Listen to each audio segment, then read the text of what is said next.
Tu vas à la salle de sport pour t'équilibrer un peu, 30 minutes, 1 heure maximum. Tu rentres à la maison, tu te douches, tu manges. Et là, ce laps de temps, entre 18h et 22h, tu vas te dire, ok, je vais me concentrer, je vais commencer à travailler sur quelque chose qui va m'élever. Parce que plus tu accumules du savoir, plus tu sais, plus tu es. Et plus tu es, plus tu pourras créer de la richesse. Je veux que tu consacres ce temps-là, 18h à 22h, à lire des livres, à regarder des livres, à écouter des livres audio, à regarder des podcasts, à t'informer au maximum. Parce que ce que tu ne sais pas te coûte 2 fois plus cher que ce que tu sais déjà. En ce qui me concernait avant, c'était un peu ça. Moi, je lisais d'ailleurs le matin, mais j'écoutais des livres audio parce que j'étudiais par exemple de 8h jusqu'à 18h.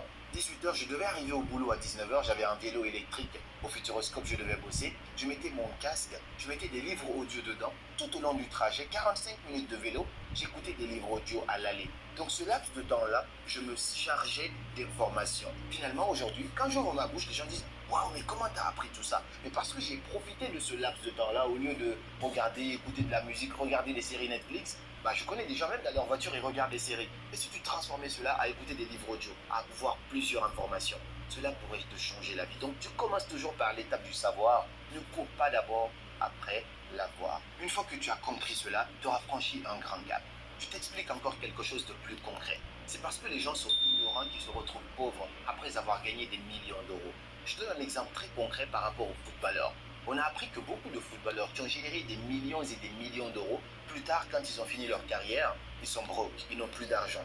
Mais ça, c'est parce qu'ils n'ont pas d'éducation financière.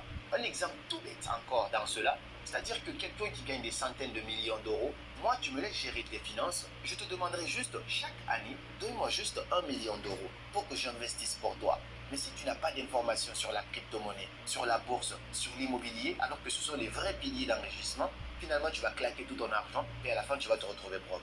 Si on prend 1 million d'euros, on place ça dans un ETF, c'est juste un exemple. On prend 1 million d'euros d'un footballeur. Chaque année, il a gagné par exemple 20 millions à l'année. On prend 1 million d'euros, on place ça dans un ETF. Un ETF qui rapporte en moyenne, on va dire, 10% l'année. Ça, c'est vraiment les moyennes des ETF. 10% l'année dans la bourse, on investit ces 1 million dedans. Il n'a rien d'autre à faire, il va juste se coucher.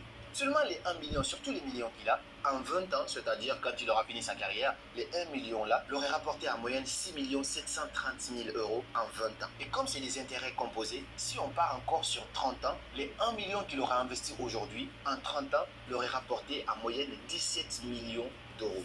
Un seul million. Imagine maintenant s'il se dit, chaque année, j'investis juste 1 million d'euros dans un ETF et que ça continue à grandir encore et encore. Est-ce que lui, quand il aura fini sa carrière, il peut être pauvre maintenant toute sa vie? Non. Mais ça, c'est parce qu'il n'a pas suffisamment